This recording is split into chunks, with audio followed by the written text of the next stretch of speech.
여러분의 그 마스크 쓴 모습이라도 보니까 반갑고요.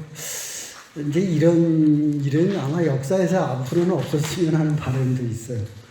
아마 기독교 역사 속에서 이런 거는 처음일 것 같아요. 이렇게 마스크 다 쓰고. 여러분들 이 자리에서 와서 보면 좀 어색해요.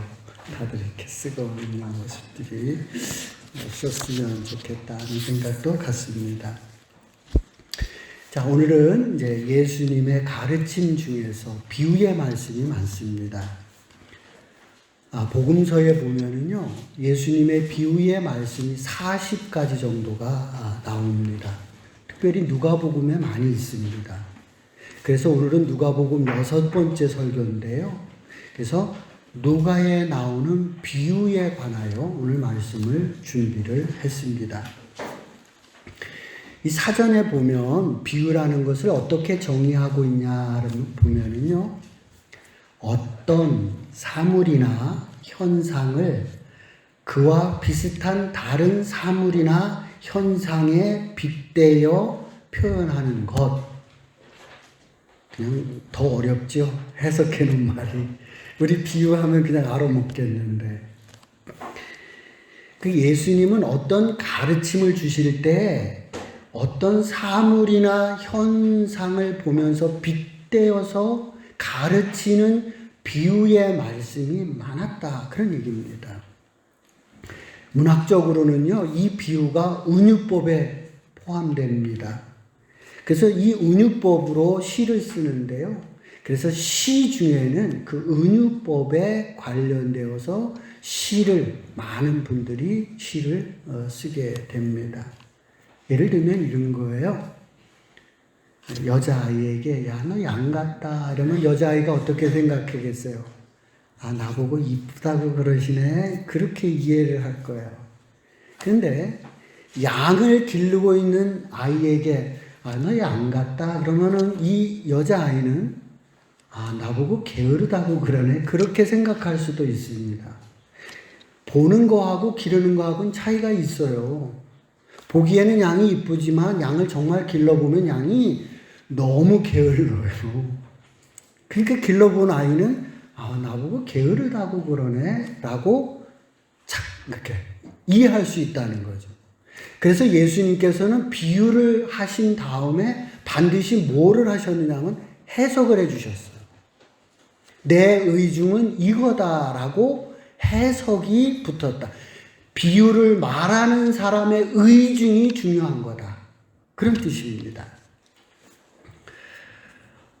예수님도 이스라엘 백성들을 향해서 양 같다라고 표현을 했습니다. 그러니까 이게 이제 이스라엘 백성들 보고 예쁘거나 게으르다 그런 뜻이 아니라 예수님은 그 앞에다가 이스라엘 백성들을 향해서 목자 없는 양 같다라고 얘기를 했어요. 그러니까 목자 없는 양이라고 하는 것을 해석을 해줘야 되는 거야. 우리는 양을 안 길러보기 때문에 양을 모르잖아. 목자 없는 양이. 그래서 해석이 필요하다는 거죠. 양이라고 하는 이 짐승의 특징은 시력이 나쁘다는 거예요. 그래서 방향을 잘 잃어버려요. 길을 잃어버려요. 그리고 이 포식자들이 자기 옆에 와도 잘 못 알아봐요. 가까이 와서야 이건 늑대네라고 하고 도망가봤자 쇼다리기 때문에 도망가도 소용이 없다는 말이죠. 그래서 여기서 목자 없는 양 같다는 거는 무슨 뜻이겠어요? 저 들판에 양이 있는데 우리 동물의 왕국 보세요. 그 초원에 얼마나 많은 포식자들이 있어요. 곳곳에 사자가 숨어 있고 늑대가 하이에나가 항상 주변에서 노리고 있잖아. 근데 거기에 양 한 마리만 있어 보세요. 그건 죽은 목숨이죠. 그 양 옆에는 누가 있어야 되는 거예요? 목자가 있어야 돼요. 그런데 이스라엘 백성이 어떻다는 거예요? 목자 없는 양 같다. 불쌍하다. 위태롭다. 라고 예수님께서 이렇게 빗대어서 표현하는 글들이 이 예수님의 가르침 중에는 많이 있다. 그런 얘기입니다. 비유는 이 은유법이기 때문에 많은 뜻을 품고 있습니다. 뜻들을 가지고 있다는 거죠. 그래서 양이라는 우리 표현을 쓸 때도 보면 모습을 보고서는 우리가 이쁘다 이렇게 얘기를 하지만 털을 보고는 또 따뜻하다 그렇게 생각할 수도 있어요. 또 고기를 좋아하는 사람들은 야 맛있겠다 이렇게 생각할 수도 있는 거죠. 양을 키워본 사람하고는 게으르다 그렇게 볼 수도 있고요. 예수님 같은 경우는 불쌍하다 이렇게 보기도 한다는 거죠. 그래서 루터 이전에는 그 예수님의 이런 비유의 말씀을 이렇게 설교를 할 때 그 안에서 의미들을 많이 찾아냈어요. 이거는 이런 의미도 있고 이런 의미도 있고 많은 의미들을 찾아내는 그리고 그것을 설교를 해갔습니다. 근데 루터 이후서부터는 예수님의 비유는 그렇게 많은 의미를 숨겨둔 이야기가 아니라 명확하게 하기 위해서 비유를 쓰셨다. 그래서 예수님의 비유는 한 가지 내지는 많아봤자 의미가 두 가지밖에 없다. 그래서 제가 목동교에서 설교할 때는 보면 비유가 별로 많이 안 해요. 왜냐하면 너무 단순하니까. 그래서 비유를 요즘은 아주 단순하게 그 뜻을 해석하고 가는 것이 요즘 성경을 보는 눈이다. 그런 얘기입니다. 자, 그럼 이제 여러분들도 우리 한번 비유를 해석해 보겠습니다. 여러분은 얼마나 실력이 되나 여러분 스스로 점검을 해 보시기 바랍니다. 누가복음 8장으로 갑니다. 4절입니다. 누가복음 8장입니다. 4절의 제목이 뭐라고 되어 있죠? 9절을 보세요. 제자들을 보니까 제자들이 못 알아먹었죠? 그래서 예수님이 어떻게 하셨다고요? 비유를 설명해 주셨단 말이죠. 해석을 해 줬단 말이에요. 어떤 의도로 내가 이 비유를 이야기하는지 예수님께서 설명을 해주고 있는 것을 보게 됩니다. 밭 중에는 어떤 밭이 있대요? 길가의 밭, 돌짝밭, 가시덤불밭, 옥토밭이 있답니다. 씨앗이 어느 밭에 떨어져야 30배, 60배, 100배의 결실을 맺나요? 옥토밭입니다. 여러분들 잘 알고 계십니다. 옥토밭입니다. 우리의 마음밭이 옥토밭이 되어야만 그 옥토밭에서 복음의 씨가 떨어져서 거기에서 자라나서 30배, 60배, 100배의 결실을 맺는다. 너희의 마음을 어떻게 하라는 거예요? 옥토밭을 만들어라. 이 말이에요. 쉽지요? 너희의 마음이 수용성이 있어야 된다. 내가 아무리 좋은 말을 해도 너희가 삐딱하게 받으면 어쩔 수가 없잖아. 그래서 예수님께서 내 마음을 옥토밭으로 만들어서 그곳에다 하나님의 말씀을 담아서 30배, 60배, 100배로 성장해 가는 그런 제자가 되라고 말씀을 하고 계십니다. 10장으로 갑니다. 선한 사마리 10장 25절입니다. 제목이 선한 사마리아인의 비유입니다. 누가 지나가죠? 제일 먼저 제사장이, 그 다음에는 레위인이, 그 다음에 사마리아인이 지나갑니다. 이 세 사람 중에 핵심의 사람은 누굽니까? 네, 사마리아인입니다. 예수님이 하시려는 메시지는 뭐예요? 이웃을, 어려운 이웃을 보면 어떻게 하라? 도와줘라. 그 뜻입니다. 그러면서 예수님께서 마지막에 뭐라고 말씀을 하시냐면 너도 가서 이와 같이 하라. 이게 중요하다는 거죠. 사마리아인처럼 어려운 처지에 있는 사람을 만나가든 가서 도와주는 것. 그것이 내가 너희에게 준 계명, 이웃을 사랑하라고 하는 말의 뜻이라는 거예요. 내가 이야기하는 이웃을 사랑하라고 하는 것이 뭐냐? 바로 저 사마리아인처럼 어려운 사람을 만나면 그 사람을 도와주는 것, 그것이 이웃 사랑이다. 이렇게 빗대서 예수님께서 말씀을 해주고 계십니다.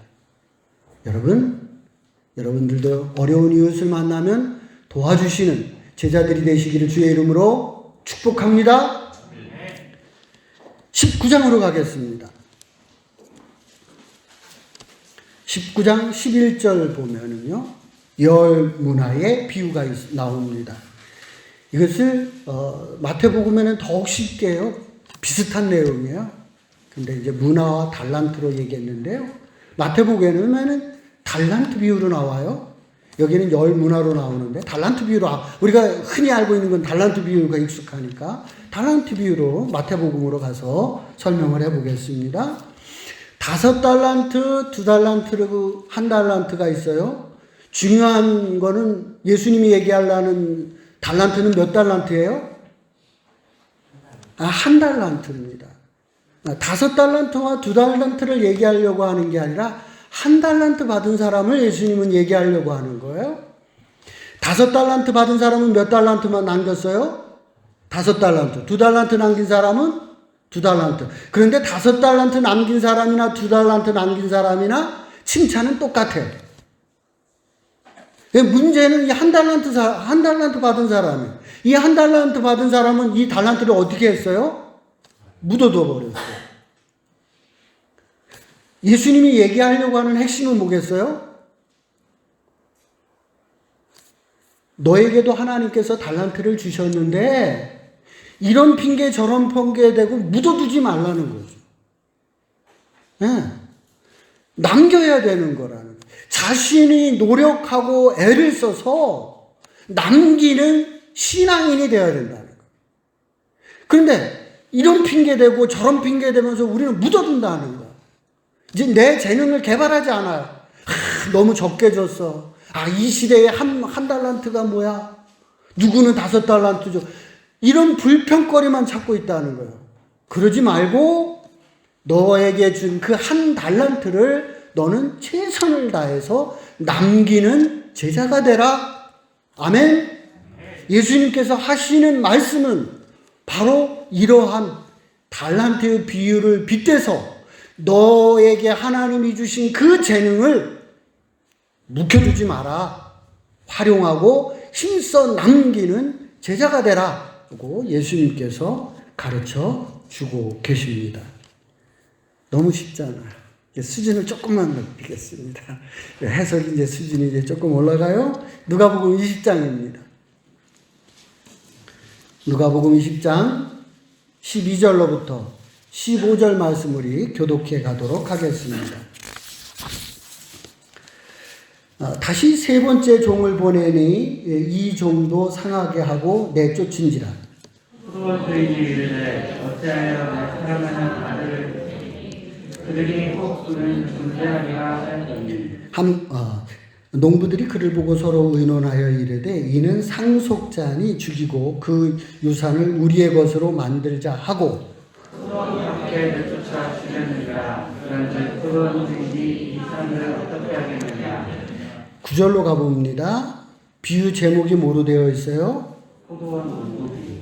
그러죠. 포도원을 만들어 놓고 주인이 세를 주고 농부가 주인이 간 거예요. 타국을 간 거예요. 그 이제 포도밭을 만들어 놨으니까 이제 세를 받아야 될 거 아니에요. 세를 받기 위해서 종을 보냈는데 아니 이 종을 갖다 두드려 패서 보내는 거예요. 이놈들이 뭘 착각했나? 그리고 이제 다시 사람을 보냈어요. 근데 두드려 패고 막 욕을 해서 내보내는 거예요. 그러기를 3번을 그런 거예요. 주인이 괘씸하잖아. 안 되겠다. 이번에는 이놈들 버르장머리를 고쳐야 되겠다. 아들을 보내야 되겠다. 그 아들을 보낸 거예요. 우리 14절 합독합니다. 시작. 농부들이 그를 보고 서로 의논하여 이르되 이는 상속자니 죽이고 그 유산을 우리의 것으로 만들자 하고. 이 비유에서 아들은 누구예요? 금방 다 알아요. 농부는 누구예요? 농부는 누구라고요? 우리? 21장 1절로 갑니다.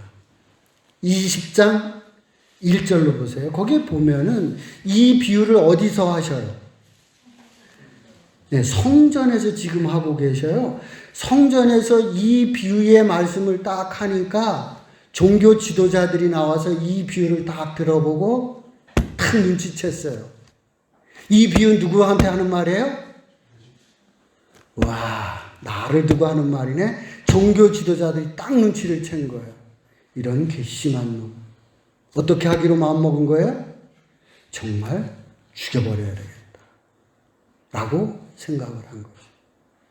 그래서 20장이란 말이에요. 예수님의 공생의 끝자락에 이 비유의 말씀을 해놨는데 이것을 듣고 종교 지도자들이 그래 정말 너를 죽여버려야 되겠다라고 생각을 하고 예수를 죽이는데 이들이 앞잡이 노릇을 해가는 것을 보게 됩니다. 평소 종교 지도자들은요, 어디에 가서나 뭐라고 얘기했느냐는 메시아가 와야 된다고 얘기를 했습니다. 그래서 구약 성경에도 보면 메시아 대망사상이라고 하는 것이 아예 한 장르가 있는 거예요. 메시아가 와야만 우리가 이 정치적으로 이 정치에서 벗어날 수 있고 이 경제적인 어려움에서 벗어날 수 있다. 이것을 해결할 수 있는 것은 사람이 아니다 이제. 우리의 손을 떠났다. 우리 중에는 누구도 안 되더라는 거죠. 많은 사람들이 지도자들이 있었거든요. 해봤지만 안 된 거야. 마카비도 나왔었고요. 여러 사람들이 나왔어요. 근데 못했거든요. 우리를 정치적으로 경제적으로 이 어려움에서 해결해 주실 수 있는 분은 유일한 메시아, 하나님의 아들 메시아 그리스도께서 와야만 이 문제가 해결되겠다라고 종교 지도자들이 어디에 가서든지 얘기를 했어요. 그래서 하나님께서 아들을 보내주셨어요. 그때 종교 지도자들이 어떻게 했던 거예요? 자기의 자리가 위태롭게 생겼어요. 자기의 밥벌이가 밥줄이 다 끊겨요. 자기의 기득권을 내려놓기가 싫은 거예요. 그래서 도리어 예수를 죽이려고 모의하는 모습을 만나게 됩니다. 그래서 예수님께서 이 종교 지도자를 가르쳐서 너희들이 하는 말은 앞에서 이렇게 하고 뒤에는 다른 속셈을 품고 있는 것들, 겉은 번지름한데 속은 썩어가고 있는 것. 그래서 그들을 가르쳐서 회칠한 무덤 같은 놈들이라고 빗대어서 이 종교 지도자들을 이야기하고 있는 것입니다. 예수님께서 또 이들을 가르쳐서 독사의 새끼라고 얘기를 하고 있습니다. 살모사는요, 엄마를 먹으면서 태어나요. 그래서 살모사예요. 엄마를 먹는다고 그래서. 태어날 때부터 그렇게 태어나가지고 죽을 때까지 착한 일을 한 번도 안 해요. 독사는. 그 예수님께서 하시는 게 이 독사의 새끼들. 너희들은 생각서부터 죽는 날까지 단 한 번도 착한 일을 하지 않는다. 라고 예수님께서 독사를 가르쳐서 빗대어서 이 종교 지도자들을 책망하시는 언어로 사용하고 있는 것을 보게 됩니다. 안타깝게도 요즘 TV에서 이 독사의 새끼들을 많이 봐요. 참 죄송스럽고 미안합니다. 종교 지도자들이 자기의 기득권을 내려놓지 않으면 이렇게 독사의 새끼가 되는 거예요. 지 배나 채우는. 성도들의 피를 빨아가지고 지 배를 채우는 독사의 새끼들이 돼버려요. 그런 모습으로 된다. 그런데 당시에 예수님 당시에 종교 지도자들이 마침 그랬다는 거예요. 그래서 해칠한 무덤이니 독사의 새끼라는 용어로 빗대어서 그들을 말씀하고 있는 것을 보게 됩니다. 하나님의 말씀이 항상 달콤하지만은 않습니다. 하나님의 말씀이 때로는 나를 찌르기도 합니다. 근데 이 말씀이 나를 찌르게 되면 그때 내가 좀 회개를 하고 되돌아서는 제자가 돼야 되는 거예요. 근데 이 예수님께서 이 포도원의 비유를 얘기했을 때 종교 지도자들이 회개를 해야 되는데 회개를 하는 것이 아니라 이를 갈았다는 거예요. 그것이 문제라는 거예요. 오늘 우리들도 마찬가지입니다. 어떤 하나님의 말씀이 항상 나에게 달콤할 수만은 없습니다. 때로는 내 마음을 찌르고 목사님이 오늘 작심을 했나 날 들으라고 설교를 하네. 예? 그럴 수도 있는 거예요. 그러면 이를 갈지 말고 내가 여러분들 보고 싶다니까 보고 싶었다고 그러잖아요. 예, 진심은 그거라니까 보고 싶었다. 그렇게 이해를 하고 회개를 하고 돌아서야 되는데 나를 지금 씹고 있어. 두고 봐. 이러면 안 된다는 거죠. 여러분이나 저나 정말 하나님의 말씀 앞에서 회개하고 돌아설 수 있는 그런 제자들이 되시기를 주의 이름으로 축원을 드립니다. 자, 누가복음 이제 15장으로 가겠습니다. 누가복음 15장입니다. 1절의 제목이 뭐로 되어 있죠? 8절 제목은 뭐로 되어 있을까요? 다시 한번 읽어보겠습니다. 8절 제목이요. 11절 제목은요. 연속으로 3편의 비유가 있어요. 근데 다 같은 내용이에요. 어떻게 됐다는 거예요? 우리 금방 딱 한눈으로 들어오죠? 어떻다는 얘기예요? 돌아오면, 찾으면 기쁘다. 그죠? 그런 거죠, 뭐. 돈을 잃어버리는데 찾으면 기쁘고, 자식이 나가서 돌아오면 기쁘고, 아버지만 기쁜가요? 자식도 기쁘고. 그런 거 아니에요. 우리가 한눈에 딱 들어온단 말이죠. 그 내용이 오늘 본문의 내용. 7절 말씀 보세요. 7절 말씀에 보니까 뭐예요? 거기도 기쁨이 나와요. 10절의 말씀도 보세요. 거기에도 기쁨이 나와요. 32절도 보세요. 거기도 기쁘다는 거죠. 그러니까 이 예수님의 비유의 말씀은 딱 한눈에 들어와요. 이런 거를 찾으면 기쁜 거다. 나 같은 자식이 들어오면 기쁜 거다. 하나님께서는 이렇게 저렇게 길을 잃어버린 그런 사람들이 되돌아오면 하나님께서는 혼내고 책망하는 것이 아니라 기뻐하신다. 그 얘기예요. 하나님께서는 너가 왜 그렇게 헛짓을 했냐라고 혼을 안 내킨다. 반갑게 너 얼마나 고생했니? 반갑게 맞아주시는 것이 하나님 아버지시다 하는 내용이 이 비유 15장 전체의 내용입니다. 자, 이제 15장 11절 32절로 갑니다. 제목을 보겠습니다. 제목 뒤에 뭐라고 되어 있어요? 아무것도 성경 구절이 없어요. 그러니까 이 비유는 어디에만 나오는 거예요? 누가복음에만 나오는 비유예요. 자, 이제 그러면 해석의 이제 최고 난이도로 들어갑니다. 여러분이 이거를 해석하면 내가 그래도 예수님의 이제 비유는 내가 해석할 수 있어. 이제 이렇게 되는 거예요. 자, 누가는 앞에 비유 2번 이야기만으로도 충분해요. 근데 세 번째 이 돌아온 탕자의 이야기를 왜 여기다 집어넣었을까요? 돌아온 거 찾는 거, 잃은 거 찾으면 기쁘다 하는 것 앞에서 그냥 2개의 비유만 해도 충분한데 누가는 왜 연달아 3개나 같은 내용을 연장 이렇게 써놨을까요? 누가의 의도를 쓰시오. 그래 이제 답을 쓰면 여러분들이 얼마만큼 여러분이 성경을 깊이 해석할 수 있는지 알 수 있는 거죠. 의도가 뭘까요? 누가가 왜 이미 앞에 2개만 해도 충분한데 또 하나를 더 써서 여기에다 3개로 같은 내용을 연장 썼을까? 가장 첫 번째는 그죠? 중요하니까. 또 뭐가 있을까요? 여러분의 생각을 한번 정리해 보시기 바랍니다. 힌트를 드릴까요? 누가가 늘 관심 있는 대상이 있었습니다. 어떤 사람들이었다 그랬죠? 가난한 사람, 병든 사람, 소외된 사람, 여자들에 대해서 누가는 아주 관심을 갖고 그런 내용들을 집중해서 이 누가복음을 쓰고 있다는 겁니다. 이 비유의 소재가 바로 뭐예요? 소재. 주제는 이미 다 얘기했고요. 소재가 뭐예요?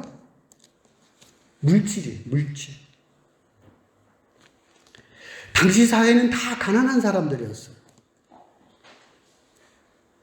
부자들도 있었는데 그 부자들은 그 소유의 물질에 대해서 집착하고 있었어요.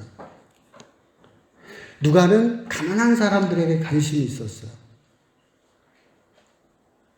그래서 예수님의 비유 중에 많은 비유가 있는데, 이 비유는 정말 내가 이야기하려고 하는 메시지하고 너무 같아 라고 생각을 해서 여갔다가 다시 삽입을 했다는 거죠. 이것이 누가의 의도다, 그런 얘기입니다. 자, 그럼 제가 해석을 해드리겠습니다. 둘째는 이제 재산을 받아서 분가를 했습니다. 그런데 나가 세상 보니까 진짜 너무 돈 쓰고 싶은 곳이 많은 거예요. 그래서 다 가서 허랑방탕하게 썼습니다. 다 쓰고 나니까 결국은 어디를 갔느냐면 돼지 주업 열매를 먹으면서 살게 됩니다. 사람이 돈이 다 떨어지면 돼지하고 같이 살게 되는 거예요. 그래서 그렇게 사람이 아주 어려운 처지에 처하게 됐다, 그런 얘기죠. 그 돼지하고 같이 살다가 보니까는 나에게도 희망이 있구나. 하나를 본 거예요. 누구를 본 거예요? 아버지를 본 거죠. 난 그래도 한번, 면이 없죠. 낯짝이 없잖아요. 해가지고 갖다 쓰고, 유산 날리고, 그것도 뭐 좋은데 사업하다 쓴 것도 아니고, 탕진하다가, 유흥비로 다 쓰고서 무슨 낯짝으로 들어와요. 낯짝도 없고, 그러지만, 아들이라고 그렇게 얘기하기도 뭐하지만 그래도 종이라도 가서 좀 써주십시오라고 하면 거기에서는 그래도 이 돼지하고 사는 것보다 낫지 않을까라고 생각을 하고 둘째는 아버지를 찾아간 거죠. 그런데 아버지가 그지를 맞아주지 않는 게 아니잖아요. 거지를 맞아주는 게 아니라 누구를 맞아줘요? 맨발로 나와가지고 아들을 맞아주잖아. 자기는 거지로 왔는데 아버지는 아들로 맞아주는 거. 아버지도 기뻐하고 둘째도 기뻐했다는 내용입니다. 하나님께서는 우리가 찾아오면은요, 혼을 내시지 않아요. 너 왜 그랬어? 부모님도 그러잖아. 마찬가지로 이런저런 일들로 인해서 우리가 딴 길로 갔다가도 하나님 앞에 오게 되면 내가 낯이 없습니다 라고 하면서라도 오면 하나님께서 맨발로 나오신다. 반갑게 맞아주시는 분이 하나님이다. 그런 내용이죠. 이제 첫째입니다. 25절로 가봅니다. 오늘도 밭에 가서 이 첫째는 일을 하고 돌아오는 길입니다. 집에서 막 풍악 소리가 나는 거예요. 그래서 종한테 물어봤어요. 이게 무슨 소리냐 그랬더니 둘째가 돌아와서 아버지가 송아지를 잡고 잔치를 벌였습니다. 그러는 거예요. 첫째는 너무 화가 났어요. 집에도 들어간 게 아니에요. 그래서 첫째가 화가 나서 집에 안 오니까 아버지가 이제 찾아 나왔어요. 아버지가 나와가지고 너 왜 그러니? 라고 이제 첫째한테 물어봤어요. 29절 30절 말씀 합독해 볼까요? 아들의 마음이 거기 다 녹아져 있으니까 한번 읽어보겠습니다. 시작. 아버지께서 때에 내가 여러 해의 아버지를 숨겨 명을 어김이었거늘 내게는 염소 새끼라도 주어 나와 나의 것으로 즐기게 하신 일이 없다니. 아버지의 살림을 창녀와 함께 삼켜버린 이 아들이 돌아오매 이를 위하여 살찐 송아지를 잡으셨나이다. 첫째는 친구들과 염소 새끼 하나도 먹지를 못했다고 합니다. 염소 새끼가 아버지가 안 줘서 못 먹었을까요? 아니면 염소가 아까워서 못 잡아 먹었을까요? 지금 아버지는 송아지를 잡아서 지금 잔치를 막 하십니다. 그 첫째의 생각에는 아니 아버지 재산을 탕진하면 저놈을 혼을 내켜야 되는데 혼을 내지 않고 잔치를 베풀어서 그래서 화가 난 걸까요? 아니면 지금 저 재산이 다 내 건데 아, 그거를 우리 쓸데없는 저놈한테 써? 그래서 화가 난 걸까요? 이 첫째의 마음을 이해를 해야 됩니다. 어떤 마음이었을까요? 지금 이 첫째는 둘째 때문에 화가 난 걸까요? 아버지 때문에 화가 난 걸까요? 이제 여러분들이 해석해 보세요. 왜 이 첫째는 누구 때문에 화가 나는 거예요, 이게? 둘째 그놈 고약한 놈이 허랑망탕한 놈 때문에 화가 난 그런 놈이 와가지고 송아지를 먹어? 그래서 화가 난 걸까요? 아니면 아버지가 막 내 재산 내 건데 저거 막 쓰셔서 화가 났을까요? 누가는 가난하지만 하나님 때문에 둘째처럼 찾아와서 하나님께 돌아오는 그 사람은 행복한 사람이라는 거예요. 근데 첫째처럼 재물이 많아도 동생 하는 게 쓰는 거 아깝고 친구들한테 아깝고 아버지가 쓰는 것도 아까워하는 사람은 불행하다는 거예요. 아무리 재산이 많아도. 인생 그렇게 살면 불행하다는 거죠.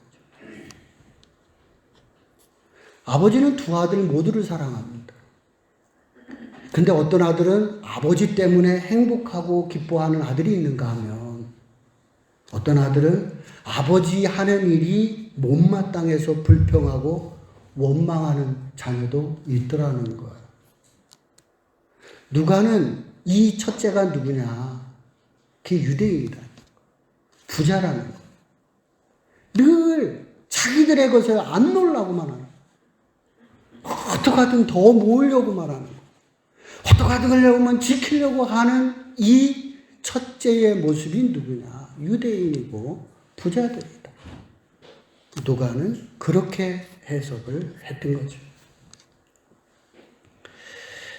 여러분은 가난하게 살아도 예수님 때문에 감사하고 기뻐하고 행복하게 살아가기를 원합니다.